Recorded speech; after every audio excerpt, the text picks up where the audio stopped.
Pega essa cabeça, mete o pé e vai na fé. Manda essa tristeza embora. Arrasou na música. Você pediu, né? Sua hora vai chegar.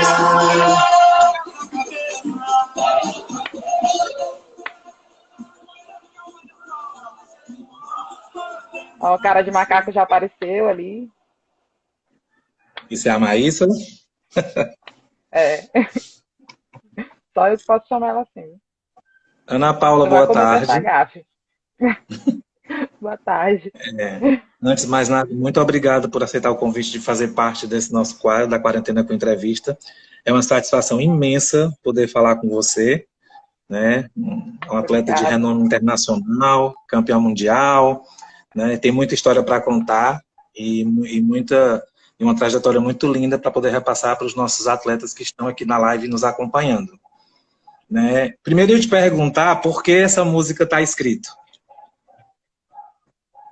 Tá cortando um pouco o que tu tá falando. Eu só entendi um pouco do finalzinho. Porque a música tá escrita? Está cortando. Está me ouvindo direito? Tá cortando um pouco. Só um instante, então. Eu vou só retirar você e colocar de novo para ver se a gente consegue. Agora foi. Tá melhor? Tá. Pronto. Então, assim, era o que eu disse, que é o que vou repetir. Primeiro, eu queria te agradecer o convite de participar, né, da nossa Quarentena com Entrevista, né, um quadro que foi criado exatamente para trazer histórias de sucesso para os nossos atletas. E antes da gente começar com as perguntas, eu queria saber por que a música está escrita. É uma música que eu me identifico bastante, que acho que resume um pouco da minha história, assim, da minha vida. E todo mundo, todas as minhas amigas, quando escutam essa música, lembram de mim. Todo mundo Quando que começou a está escutando tocar, essa música grave me manda. quando começou a tocar, alguém já entrou aqui e disse assim, ela deve estar sambando por lá.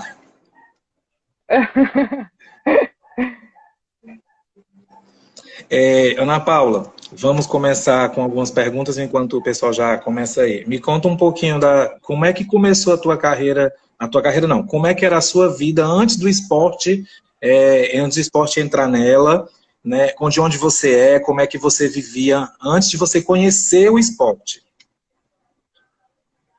Bom, eu sou do Maranhão, né? Acho que todo mundo aí já sabe. Eu sempre gostei muito, assim, Eu não lembro muito da minha vida antes do esporte, na verdade, porque eu sempre gostei muito, assim, de bola, eu sempre gostei de estar na rua.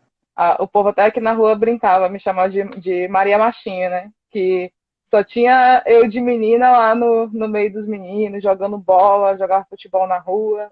Adorava a rua. Adorava ficar na rua. Então não tenho muita lembrança, assim, do antes Sim. sem o esporte, porque acho que o esporte já veio fazendo parte da minha vida desde que eu era pequena mesmo. Uhum. E quando foi que você teve o primeiro contato com handball? Como é que foi lá no iniciozinho, na escola, ou algum colega convidou? Como é que foi? Foi na escola. Na verdade, eu fazia capoeira. Meu pai é motorista, né? Meu pai é motorista e ele trabalhava na promotoria da infância e da juventude, e de fim de semana eles tinham os projetos, né, na promotoria, então ele levava as meninas um grupo de meninas para capoeira, ia buscar todo mundo em casa e levava para o local de treinamento, e eu sempre fui muito apegada assim com meu pai, adorava ir para a rua com meu pai, adorava lá com ele, viajar, ele sempre viajou muito, aí às vezes eu viajava com ele também, então como fim de semana, ele trabalhava a semana inteira, e isso era normalmente fim de semana, que eu estava em casa, não tinha aula, tudo, eu sempre ia com ele. Aí eu comecei a ir com ele e treinar capoeira. Aí treinava capoeira e tem uma amiga minha, Fernanda, que a gente é amiga mesmo desde de pequena, de infância. Aí Fernanda ia comigo, a gente sempre fez as coisas juntas. E depois a gente começou a ir pro handball. Fernanda gostava mais de handball, eu gostava mais da capoeira. Aí a gente ia junto pra capoeira e ia junto pro handball. Aí eu comecei a treinar na escola, o professor Rubiló, ele passou nas salas, né, para convidar, que ia começar e tal, daí a gente foi. Começou aí, começou a gostar. Depois eu larguei a capoeira e continuei no futebol.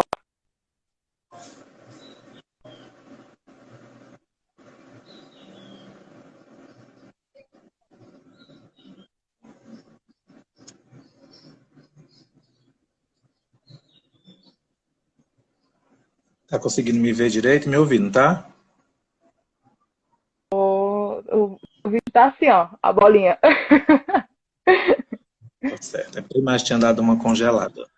É, e aí, quando, já na época escolar, ele entrou, o handball entrou na tua vida, e de cara você já se identificou com a posição de armadura central? Não, não, assim, quando eu treinava com ele, eu jogava mais de lateral esquerda. Jogava de Hum, lateral esquerdo aqui, né? Depois eu fui para São Paulo, eu fui para Guarulhos e jogava de tudo, menos de pivô e goleira. Quando ele me mandou para São Paulo, tinha muita gente boa, muitas meninas boas. Aí eu treinava na lateral direita.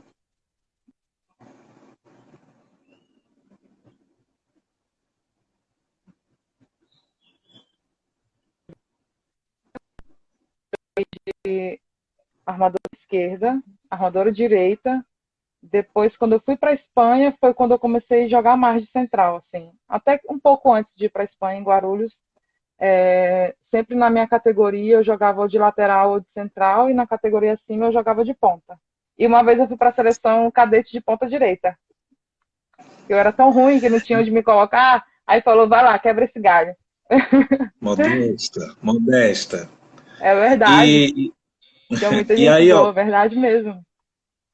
sim, e aí quando você chegou nessa fase escolar, ainda na fase escolar, você participou de diversas competições de nível escolar ainda no Maranhão. Antes da gente falar de sair do seu estado, né? Que nível de competições você participou, os clubes que você atuou pelo Maranhão?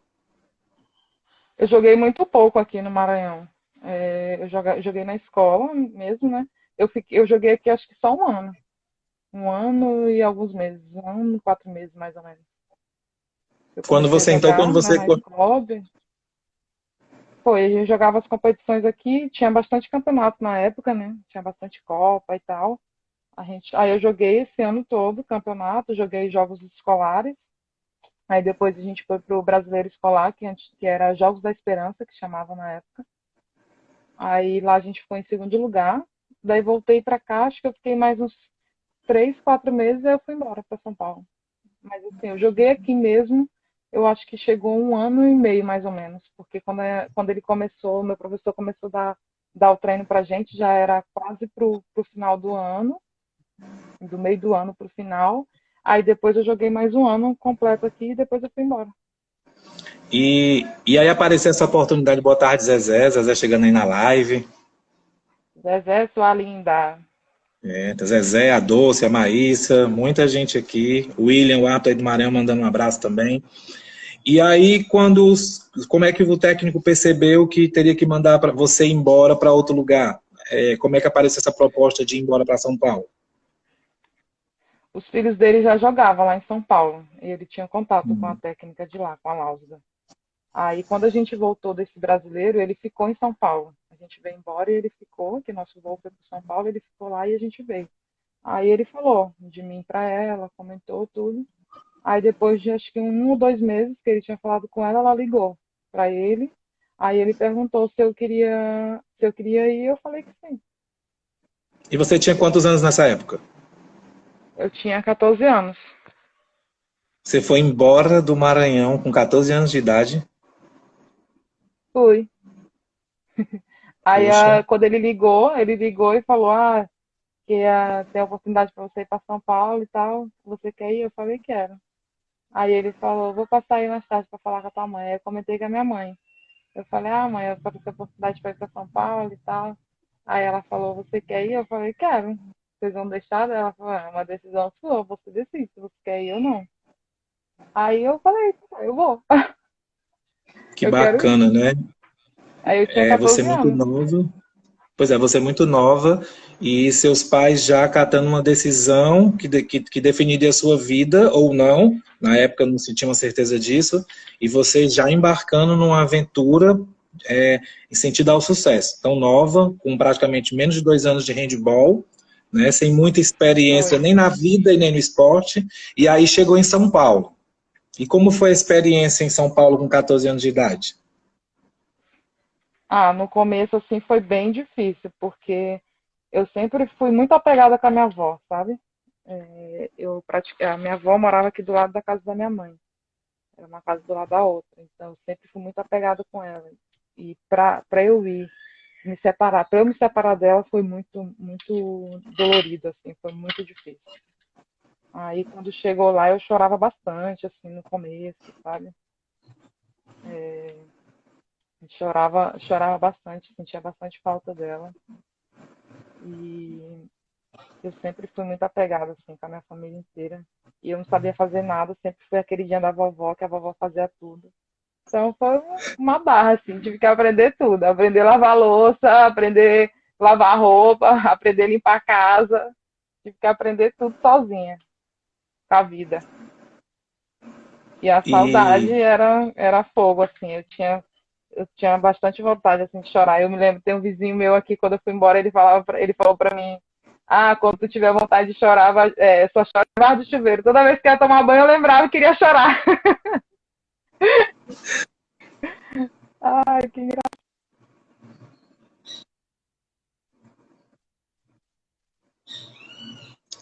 e em São Paulo, ainda está cortando um pouco. Acho que voltou ao normal.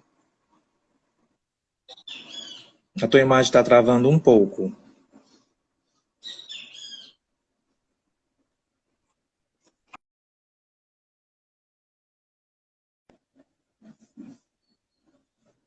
Deixa eu para ver se melhora. Não saiam daí, que a conversa está muito boa.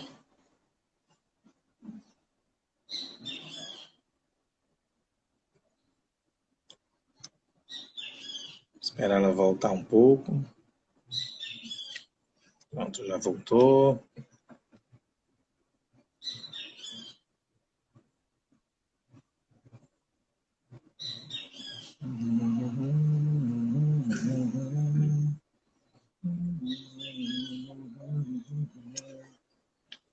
Aproveitando, gente, quando a Ana Paula volta, amanhã nós também temos uma super entrevista às 17 horas. Inclusive está aqui na live participando, tá? É a Maísa Pessoa, grande goleiro da seleção brasileira. Amanhã às 17 horas também estará aqui na live batendo um papo com a gente. Só esperar a Ana Paula voltar, mandar aqui o convite.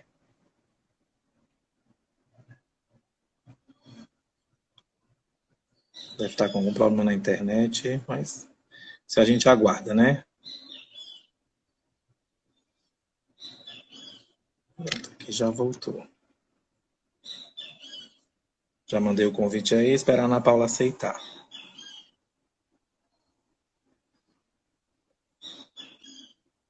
Oi. Pronto. Melhorou agora? Travou tudo aqui.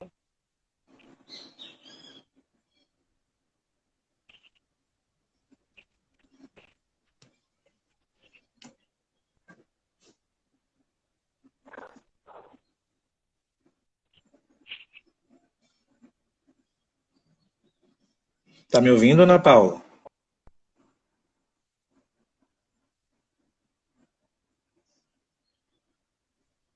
Se o pessoal não estiver vendo a gente, comenta aí se está travando a imagem, o som. Para mim aqui está travando a Ana Paula. Agora voltou.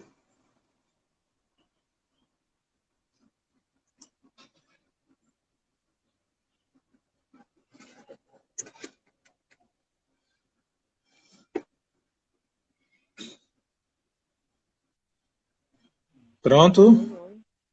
Tá me ouvindo? Tá difícil essas internet, hein? Tá me vendo também direitinho, tá? Tô. Pronto. Pronto. E aí vamos continuar, né, o papo. Não tem problema, a gente recupera esse tempo. Ainda em São Paulo, que clubes você atuou ainda muito nova ainda? Eu joguei só em Guarulhos. Foi a única equipe de São Paulo que você jogou, foi o Guarulhos? Dos 14 anos em diante até? Dos 14 até 19, quando eu fui embora para Espanha. Ah, e nessa faixa de 14 a 19 anos, você foi convocada, teve a primeira oportunidade para as seleções de base?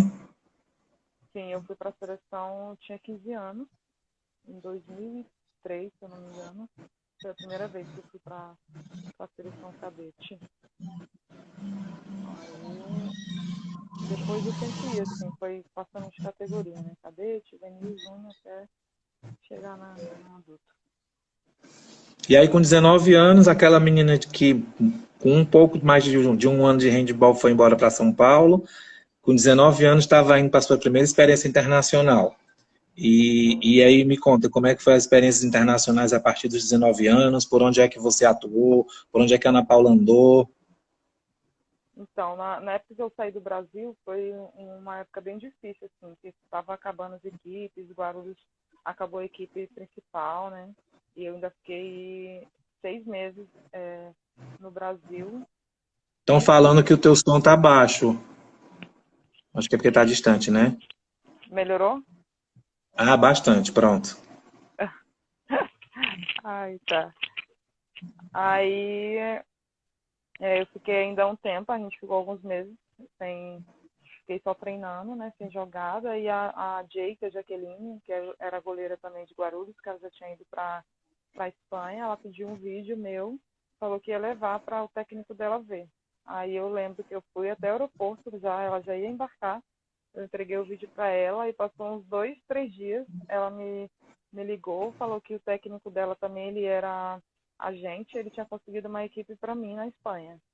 Ela perguntou se eu queria ir, eu falei que sim, e eu iria. Daí comecei a me organizar para ir, daí depois passou mais 2 dias, ela ligou, ela falou: Paulinha, a menina aqui do meu time machucou, e daí você pode vir para cá, jogar na mesma equipe que eu, só que para ganhar um pouco menos, mas aí você vai estar perto de mim. Aí eu falei: tá bom, então eu prefiro ganhar menos e ir para a equipe que você tá, porque acho que é melhor para mim, para não estar sozinha. Aí foi, acertei tudo com ela, ela acertou tudo, fez o contrato para mim, ela que fez tudo, organizou tudo. Aí arrumei a mala e fui para Espanha. Aí fiquei na Espanha, nesse time, na mesma equipe que ela. Depois ela foi para a França, eu continuei lá na Espanha, mudei de equipe. Eu fiquei 4 anos na Espanha. Joguei nessa equipe, no Roquetas. Depois eu fui para o Elche e depois eu fui para o Elis. Aí no Elis eu fiquei 2 anos. Depois de lá eu fui para o Ipo. Fiquei 3 anos no Ipo, né, na Áustria. Depois do Ipo eu fui para a Romênia. Fiquei 2 anos na Romênia.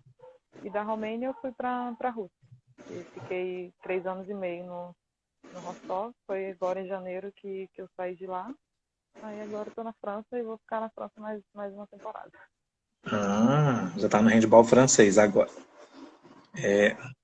Durante toda essa fase, a gente já percebe que você sempre foi muito determinada, né? Sai de casa com 14 anos, com 19 anos vou para a Europa, né? E diversos desafios aí pela frente.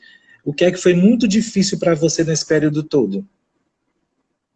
Eu acho que o mais difícil mesmo foi o começo, assim, a primeira vez que eu saí da minha casa mesmo, da casa dos meus pais, de ficar longe da minha avó, ficar longe da minha família.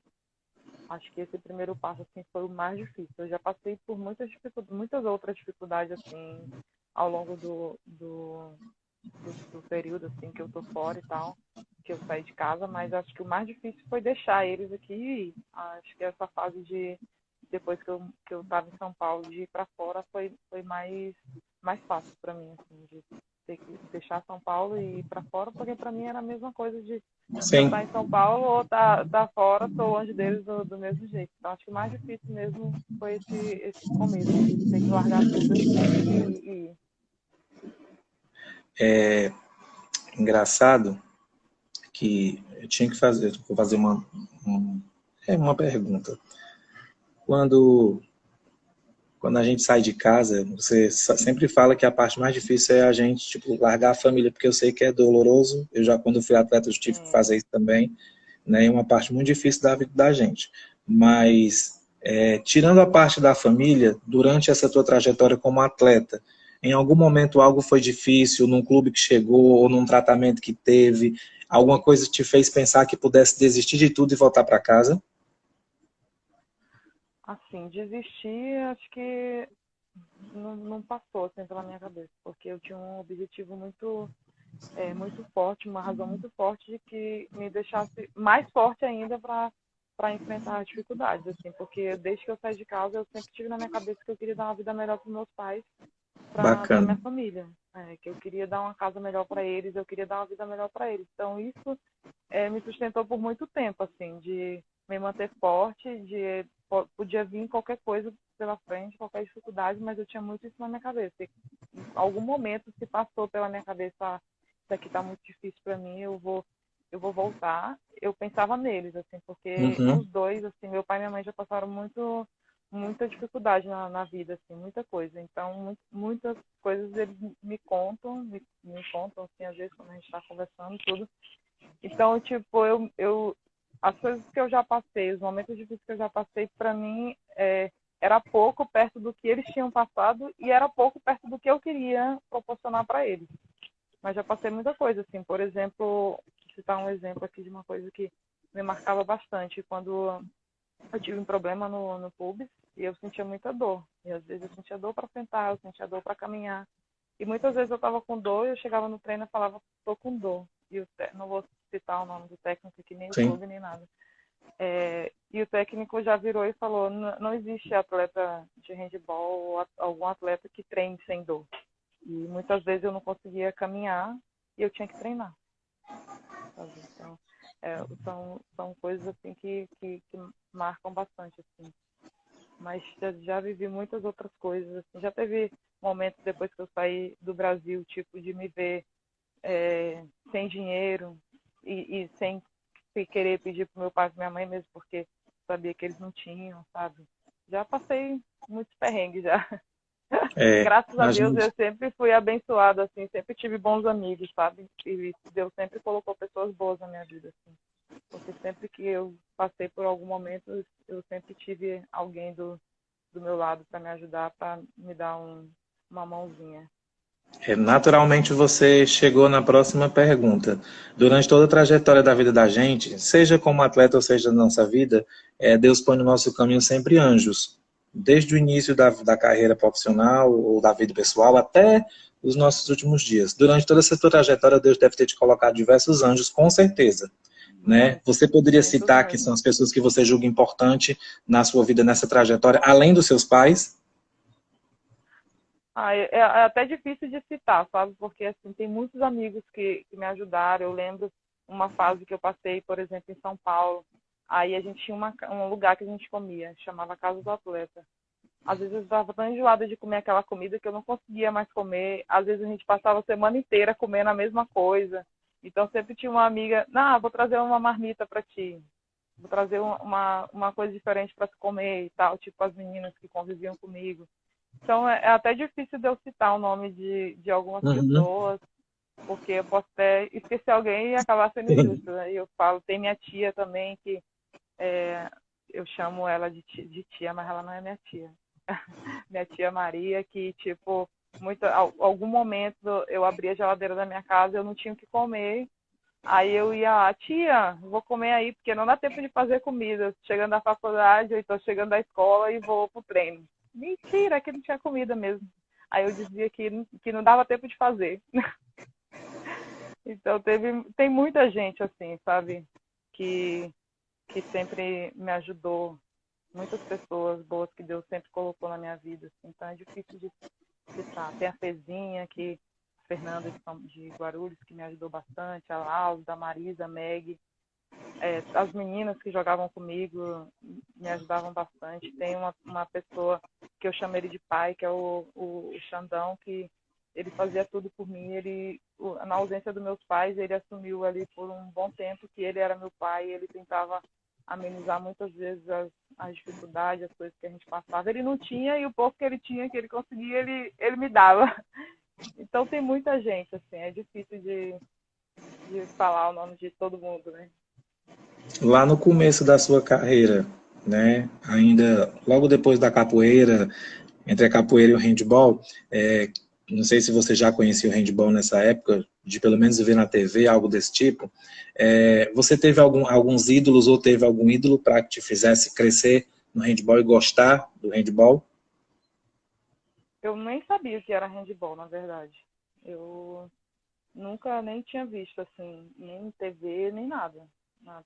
E, na verdade, mesmo estando aqui, mesmo depois que eu comecei a treinar aqui no Maranhão, tudo, a gente nunca teve muita informação. Eu nunca tive muita informação, porque não tinha internet, não tinha nada disso, então não assistia mesmo jogos nem nada. O pouco que eu tinha, que às vezes meu professor tinha alguma fita, né, desses vídeos cassete, e Uhum. colocava, às vezes, alguma coisa, mas nunca acompanhei. Mas depois que eu saí, que eu comecei a acompanhar e ver, eu gosto muito da Boiana, né, da Popovic. Para mim ela é um fenômeno, não tem ninguém igual. Eu sempre gostei, quando eu jogava em Guarulhos, né, que eu era categoria de base, sempre gostei muito da Sandrão, da Superfã, da Lucila. Então, eu sempre acompanhei. Depois que eu saí daqui, que eu fui para São Paulo, eu sempre acompanhei. Eu via os treinos delas, os jogos. Então, essas pessoas, assim, acho que no começo foram espelhos, assim, para mim. Chicória, Zezé. Adorava Glória. ver esse povo jogando. Parecia gente de outro mundo. Parecia que a gente estava tão longe delas. Na Sim. verdade, elas estavam ali pertinho, mas parecia que era gente de outro mundo. E tem uma pessoa que eu gosto bastante, que é o Vanderlei Cordeiro também, assim, que não tem nada a ver com handball, mas Sim. para mim ele é um cara fenomenal. Tipo, ele me conquistou quando ele ganhou aquela medalha, que o cara atrapalhou ele e ele só agradecia. Se fosse eu ia estar Sim. xingando aquele cara pro resto da minha vida. Ia querer matar ele por me Uhum. atrapalhar e pelo contrário, ele só agradeceu e era grato por ter conseguido o que ele conseguiu. Então é uma pessoa assim, que eu admiro também. Depois de toda essa, né, de toda essa reviravolta aí, nessas dificuldades que a vida te deu, né, te deu e que tu usou como força, né, para te manter sempre viva, né, do jeito que tu tá hoje. E assim, é emocionante eu poder ouvir tua história e saber que nada é fácil para ninguém, né? Não é Obrigada. fácil chegar onde as pessoas estão, onde vocês, que eu sempre costumo dizer, que parecem pessoas intocáveis para a gente que é do handball, né, brasileiro, porque vocês estão num nível realmente, graças a Deus, trilharam um caminho que sonharam e que correram atrás. Mas assim, a sensação da primeira convocação para a seleção brasileira principal, aquela menina de 14 anos tinha saído lá do Maranhão para se aventurar em São Paulo, como foi a primeira convocação para a seleção principal, né, Eu que você teve sempre, contato com as grandes estrelas do handball. sim, eu sempre gostei muito de ser desafiada, assim, sabe?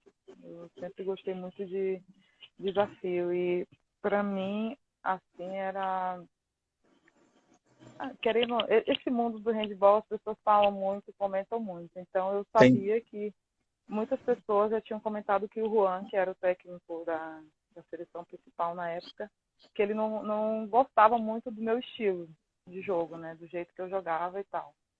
E o Juan parece que foi fazer uma lista de 40 atletas. 40 atletas e pediam para ele colocar meu nome nesses 40 atletas e ele dizia não. 20 e tantas. Ana Paula, não.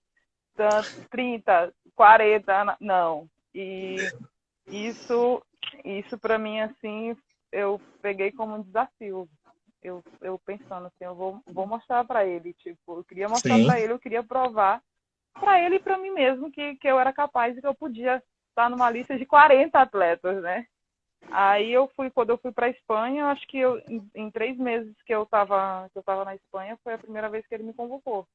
Eu fiquei muito feliz. A Chicória também estava lá na época, né? Ela foi convocada também, a gente jogava junto no clube e ela me deu bastante força, assim, e eu tinha aquilo na minha cabeça, né? Eu vou para a seleção, eu tenho que treinar bem, eu tenho que jogar bem.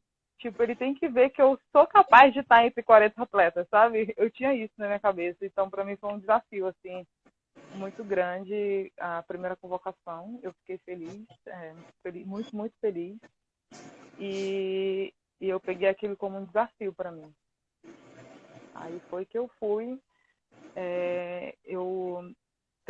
né, com as meninas, tudo. Depois teve um mundial em seguida, que ia ser na França. Tanto que depois dessa primeira convocação, na segunda convocação foi para ir para o mundial. Teve o corte, tudo, eu fiquei entre as 16. Poxa. Tanto que ele não tinha me colocado na lista de 40, porque ele mandou uma lista de 40, acho que depois mandou uma lista de 28, algo do tipo. Assim. E eu não pude jogar, ele me convocou, eu fiquei entre as 16 atletas. 2 dias antes de começar os jogos, que a gente ia mudar de cidade, ele chamou todo mundo para fazer uma reunião de emergência que queria comunicar uma coisa. Porque o meu nome não estava na lista de 25 atletas. E eu não podia jogar o Mundial. E eu estava entre as 16. Foi uma loucura, assim, pra mim. Meu Deus, eu falei, cara, eu tô entre as 16. Eu não estava entre as 25. Eu não estava entre as 40. Eu não estava entre as 25. E agora eu tô aqui entre as 16. Depois de alguns meses dessa lista, eu tô aqui entre as 16. E agora eu não posso jogar. Foi desesperador, assim, pra mim, sabe? Uhum. Eu fiquei... Foi em 2007 isso, Mundial na França. Eu fiquei muito mal, eu chorei. Isso foi de noite, a gente ia viajar no outro dia de manhã. Claro. Eu não consegui dormir, eu chorei a noite inteira, porque eu não podia jogar. E ele falou, eu queria que você ficasse aqui para pegar a experiência. Eu falei, eu não quero ficar aqui, porque para mim vai ser ruim, eu vou estar triste, eu não quero que as meninas me vejam assim triste, eu acho que não vai ser positivo eu ficar aqui com o grupo. Tudo. Ainda tive que viajar com as meninas até a outra cidade, tive que treinar com elas. E a Paraíba e a Viviane Jacques tiveram que jogar de central, porque não tinha, era eu e a Milene, que éramos as centrais. A Milene não podia jogar e nem eu.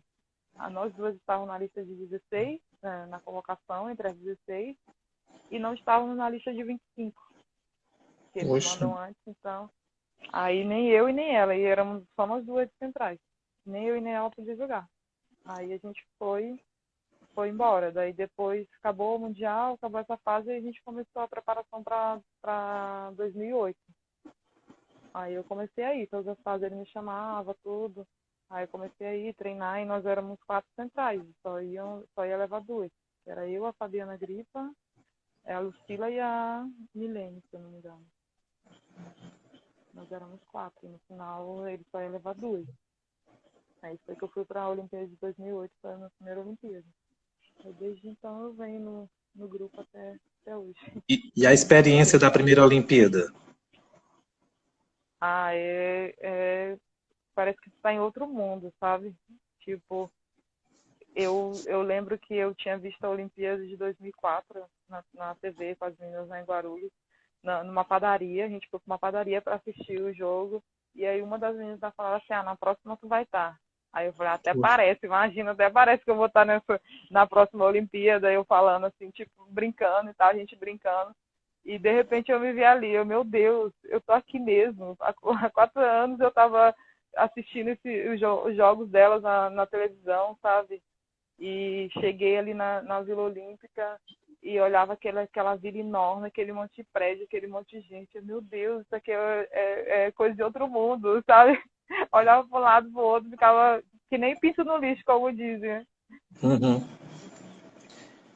E aí depois veio a Olimpíada de 2012, que também foi uma experiência excepcional, né? Apesar de não ter chegado nas semifinais, mas foi uma experiência excepcional também para aquele grupo, né? Sim, foi sim.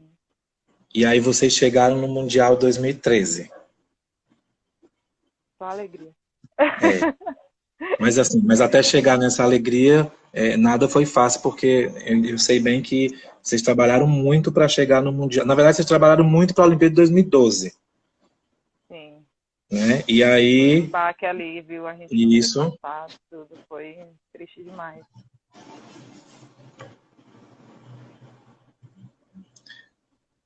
E aí veio o Mundial de 2013. Conta pra gente aí a sensação desse Mundial. Porque eu assisti um documentário onde você também dá um depoimento, que é aquele da ESPN, né, Meninas de Ouro, onde vocês falam bastante sobre o Mundial e que todo mundo, durante a preparação, tiveram muitos obstáculos, né, no meio do caminho.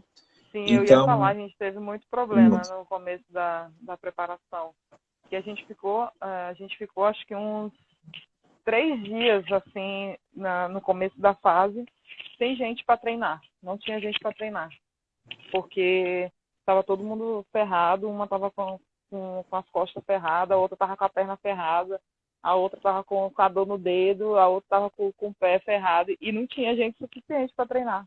Eu acho que a gente ficou uns 3 dias no hotel só tratando, só tratando.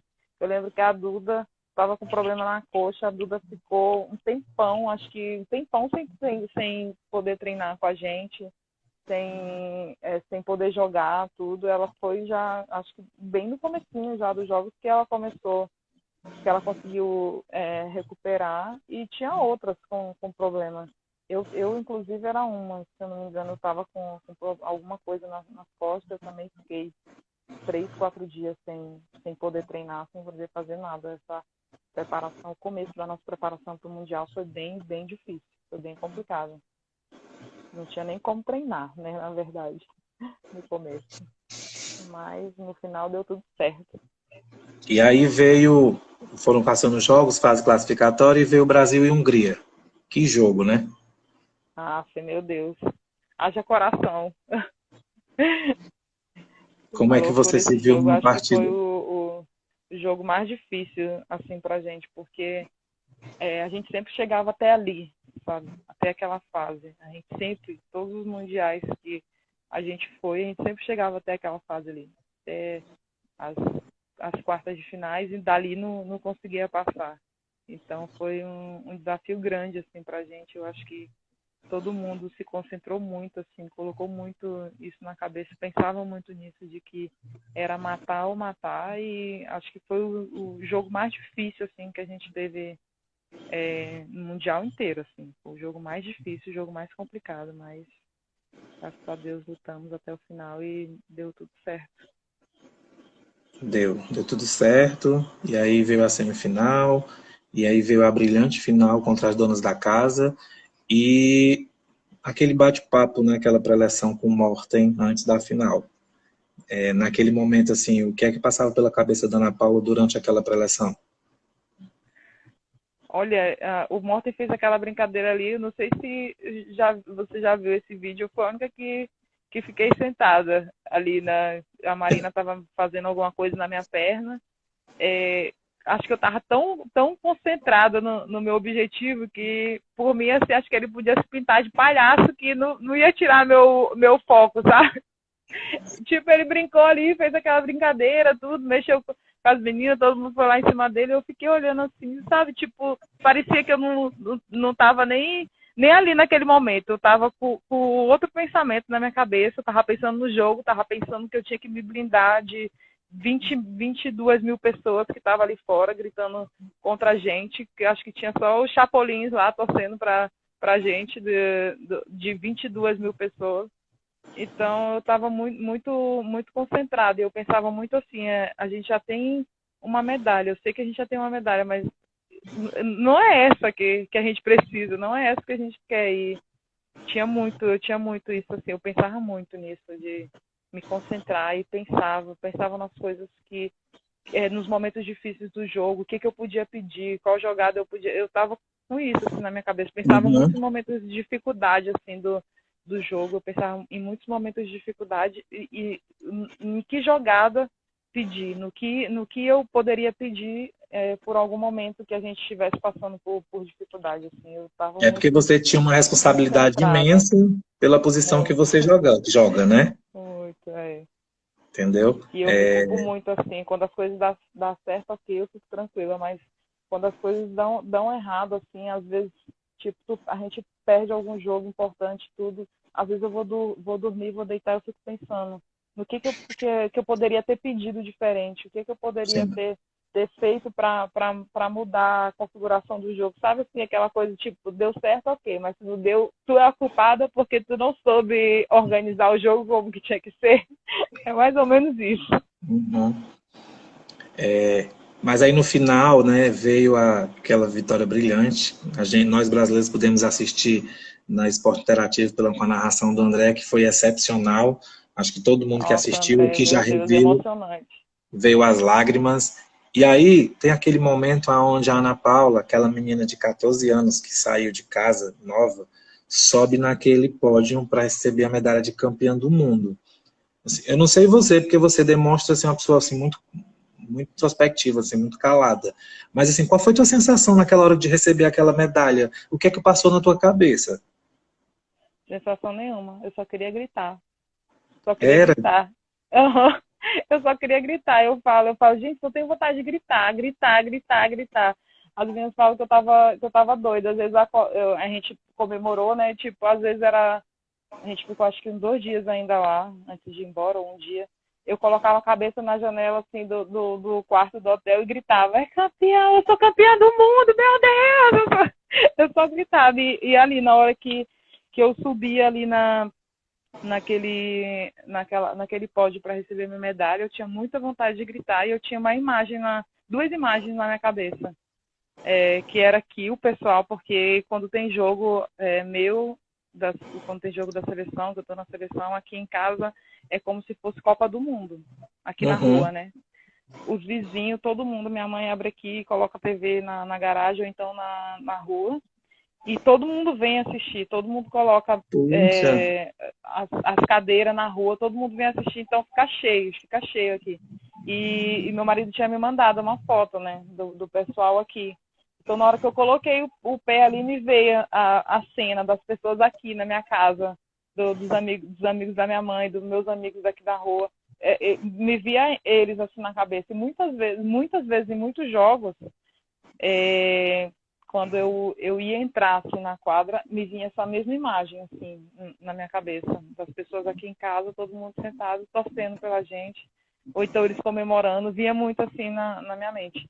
E nesse dia que eu fui receber a medalha, eu vi aquela imagem assim, e veio o Xandão, que é essa pessoa que eu tô te falando, que eu falei antes, e a minha tia na minha cabeça, assim, vieram essas pessoas, assim, né? Parecia que tava todo mundo aqui junto e vieram assim na minha cabeça. É impressionante, assim, isso. É emocionante, na verdade. E a gente percebia claramente que você e o A Morten amor tinham tá um ponto dizendo ali, ó, comum. foi uma Copa do Mundo. A amor tá falando aqui, ó, foi uma Copa do Mundo. E a gente percebia claramente que você tinha ou tem ainda uma grande relação com o Morten. Como é que era a sua relação com ele durante as partidas? Porque ele costumava lhe orientar bastante, principalmente nos jogos mais Me decisivos. xingar bastante, né? Ah, era? Quer dizer. Eu sou suspeita para falar do Morten. Eu gosto muito, muito do Morten. A gente construiu uma relação muito legal durante esses anos que a gente conviveu junto, que a gente trabalhou junto. Acho que ele confiava bastante em mim, eu também confiava bastante nele, mas a gente brigava também bastante. Faz parte. Para acertar as coisas, a gente brigava bastante assim para acertar as coisas. Às vezes a gente tinha reunião, por exemplo, ele e o Alex. Ele falava assim, por exemplo, eu quero fazer tal jogada assim, assim. Aí eu falava, eu acho que não vai dar certo. Aí ele falava, mas por que você acha que não vai dar certo? Aí eu falava. Aí o Alex pegava e falava, eu também acho que não vai dar certo, tal coisa. Mas por que vocês acham que não vai dar certo? Tipo, ele queria a nossa opinião, a gente tinha que dar uma Uhum. explicação por que a gente não achava que dava certo, e às vezes ele ficava discutindo não sei quantas milhões de horas pela mesma coisa. E tinha jogo assim que o Alex falava pra mim, você tem que chutar, tem que chutar. Aí eu chutava uma, chutava outra. Aí se eu errasse, ele começava a gritar. Você não tem que chutar, não é pra você chutar. Eu falava, Alex, fala pra ele, pelo amor de Deus, controla esse homem. O Alex, controla esse homem, pelo amor de Deus. Às vezes, final de jogo, ele me deixava doida. Ele gritava tanto que ele não me deixava nem eu pensar, às vezes, tanto que ele gritava. Gritava, gritava, gritava. Aí eu falava pro Alex, controla esse homem, pelo amor de Deus. Segura ele aí. Que ele era fogo, mas, meu Deus, eu tenho um carinho enorme, assim, pelo Morto. Alguém está dizendo aqui que eu sou igual a ele. É? Não, um pouco parecido, né, Cássio? Alguém está assim, meu Deus, o André Costa é igual a ele, então, um pouco. Eu tenho um pouco realmente. Uma vez ele pediu tempo, a gente estava jogando contra a Noruega. Era, acho que um torneio amistoso. Era algum jogo, um torneio na Noruega. Aí a gente tava perdendo. Aí acho que eu tinha errado umas 2 bolas, assim, aí tipo, perdeu a bola e deu contra-ataque. Aí ele pediu tempo. Na hora que ele pediu tempo, ele foi na minha direção assim, direto. Você, a gente tá perdendo, é culpa sua. Você é uma merda. Você é uma merda. O Brasil tá perdendo, é você a responsável. Você é a culpada. Eu sim, agora, tipo, o que a gente faz com a instrução? Nada, ele não falou nada. Ele só pediu tempo pra falar isso pra mim. Que o Brasil tava perdendo por minha culpa. Que eu era irresponsável. Que eu era responsável pela derrota. Desse jeito. Ana Paula, e depois dessa fase do Mundial, lógico, né? Que foi uma fase maravilhosa na vida de todas vocês. Que títulos importantes internacionais você já conquistou? Não que seja pela seleção mais, pelos clubes que você já atuou. Depois do Mundial teve Champions League, né? Eu já ganhei a IHF Champions Cup. League? A IHF Cup, a Winners Cup e a Champions League. Foram títulos assim que... Bem expressivo, e principalmente a Champions, né? Que eu vi assim uma realidade tão distante, tipo, nossa, ganhar Champions. Tipo, quando que eu vou ganhar uma Champions? A gente, no limbo lá, tentou, não conseguia nem passar de fase, sempre morria na praia. Fomos campeões mundial e não passamos de fase da Champions League, quase o mesmo time. E, então eu via isso muito distante, assim. Aí quando eu fui para Bucareste, tipo, lá o primeiro ano que eu fui nem jogava nenhuma competição europeia, era só a liga, tudo. Eles começaram a investir para ter uma equipe melhor. E no ano seguinte foi para Champions, primeiro ano na Champions e ganhamos. Foi, meu Deus, foi a mesma sensação que eu tive no Mundial. Eu tive lá, eu só gritava, só queria gritar, subia tudo quanto era lado, gritando Tcheseme, e parecia uma doida nos lugares que eu passava. Eu imagino que deve ter sido uma sensação extraordinária, né? Você ganha um Mundial e ganhar uma Champions, né? Porque a Champions hoje é uma das grandes competições que se tem na Europa. E você acha que a seleção... já vamos falar exatamente disso.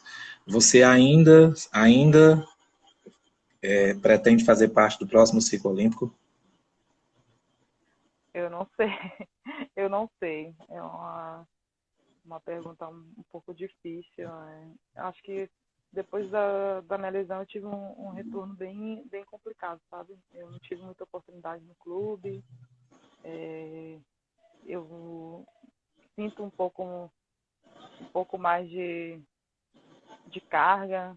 Não sei se pela viagem na Rússia, porque assim eu falo, esses anos que eu passei na Rússia é como se tivesse envelhecido em um ano, uns 3, sabe? Uhum. Porque tem muita viagem, a gente viaja muito, as viagens são muito longas, muitos jogos, né? Porque a gente jogava Champions, jogava a Liga e a Copa lá, e as viagens são longas, as conexões são horríveis, perde muita noite de sono em viagem.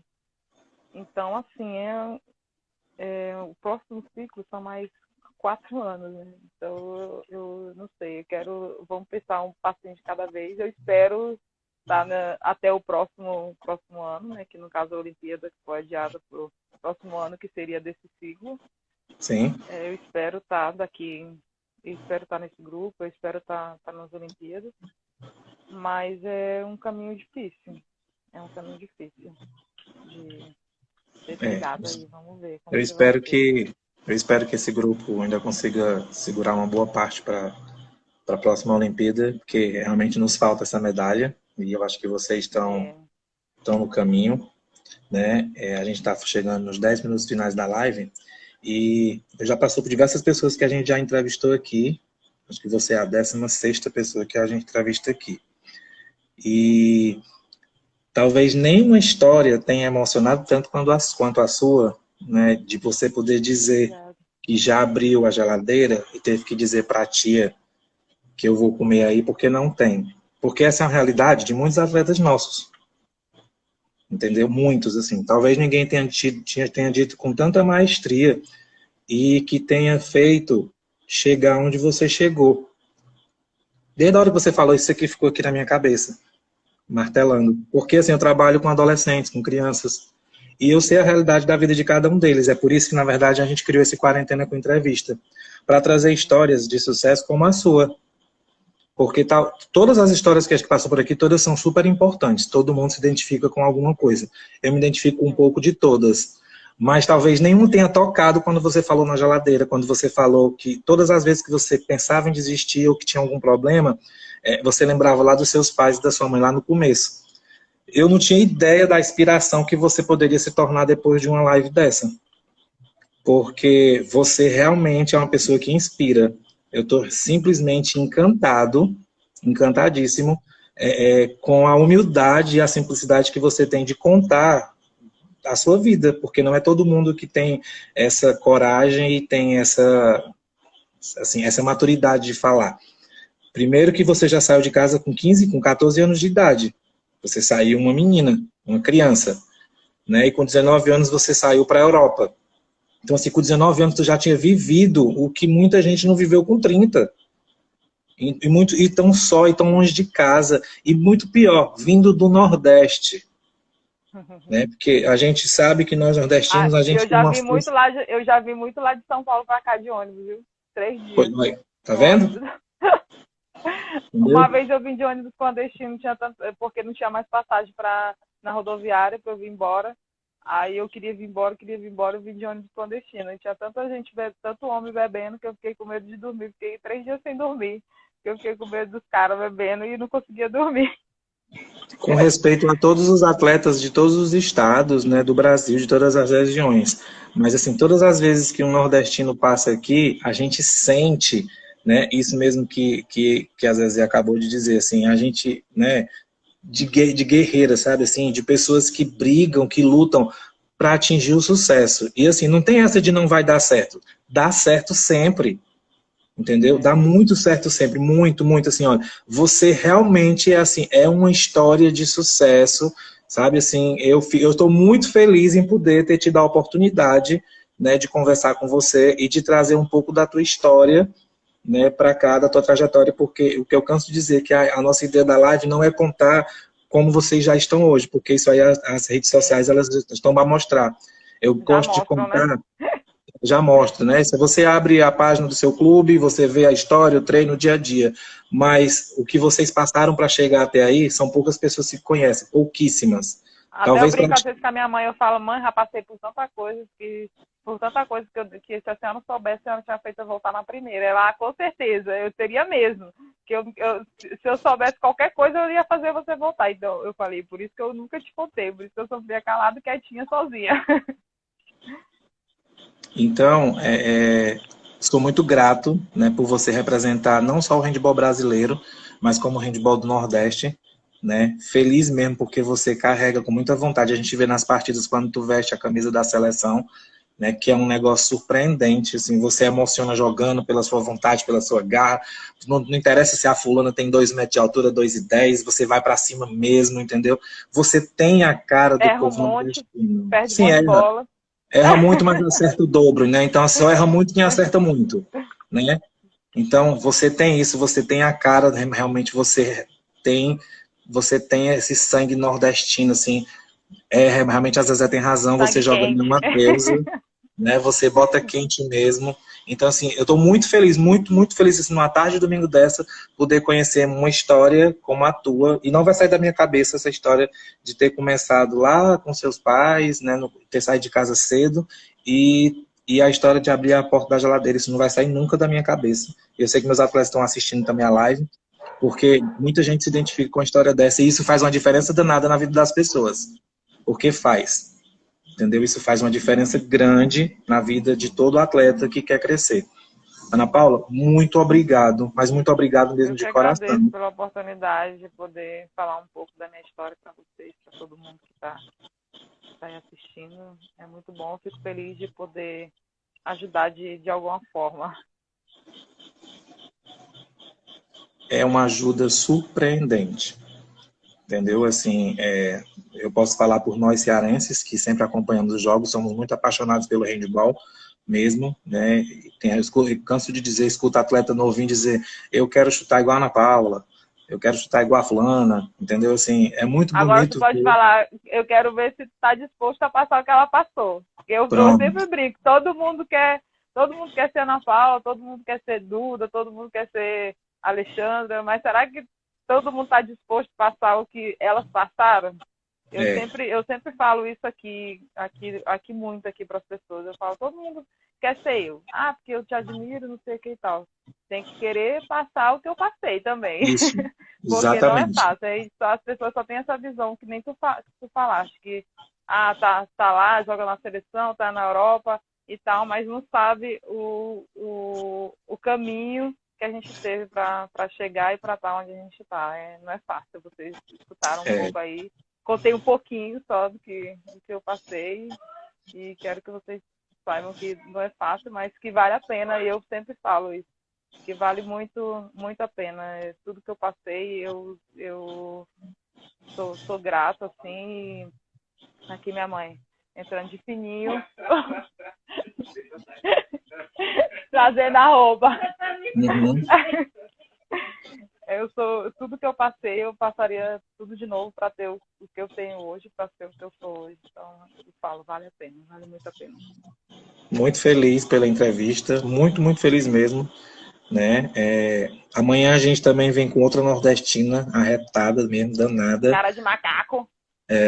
Amanhã a gente vem com a Marissa, né? Na quarta-feira a gente tem Dani Piedade, que também vai estar aqui falando um pouco da história. Então é isso, a gente procura trazer para os nossos atletas e para os nossos técnicos, para os amantes do handball, histórias de sucesso, que para quando essa quarentena passar, as pessoas estejam completamente motivadas, né, em querer continuar esse processo, porque não está fácil, né, mas a gente está torcendo e rezando para que isso acabe logo. Tá difícil para todo mundo. Eu sei, tá muito difícil, mas a gente vai passar por essa. Agradecer a todo mundo que esteve na live, Zezé participando, Maísa, Rosângela mandou um abraço pro William, viu? Muita saudade dele, ontem eu e o Pedrinho falamos nele. E é isso, gente, viu? Foi muito bom hoje. Minha muito sobrinha bom. Tá falando aqui, ó, liberdade foi a loucura quando eu ganhei o Mundial. Liberdade é o bairro aqui que a gente mora. Liberdade foi a loucura. Eu acredito que eles tratem você realmente como uma estrela, porque até em carro de bombeiros, quando você ganhou o Mundial, quando você voltou para casa, né, você passou pelas ruas com isso. Isso eu consegui, isso aí a gente viu pela televisão. Mas que bom. E agora também, quando a gente ganhou o PAN, também andei no carro de bombeiro. Eu tava lá e eu falava, gente, a gente tem que ganhar, porque eu quero andar no carro de bombeiro. Mas que bom que você chegou no topo do teu sucesso e tu continua com a mesma simplicidade e com a mesma humildade, que eu não te conhecia, mas com a mesma humildade que você contou lá no começo. Né? Então são essas coisas que fazem realmente pessoas de sucesso. Muito parabéns. Parabéns mesmo. Obrigada. Viu? Até uma próxima oportunidade. Muito obrigado por ter aberto teu coração pra gente. Tá bom. Tchau. Beijo. Beijo. Pois é, gente. Agora, finalzinho. Lani, se quiser assistir depois, vai estar salva, tá? Vai ficar salva tanto aqui nos stories como no YouTube, no canal Handball que Inspira, tá bom? Amanhã, gente, às 17 horas, a gente está com a Maísa Pessoa, tá bom? Um abraço para todo mundo e um bom final de domingo. Um abraço, tchau.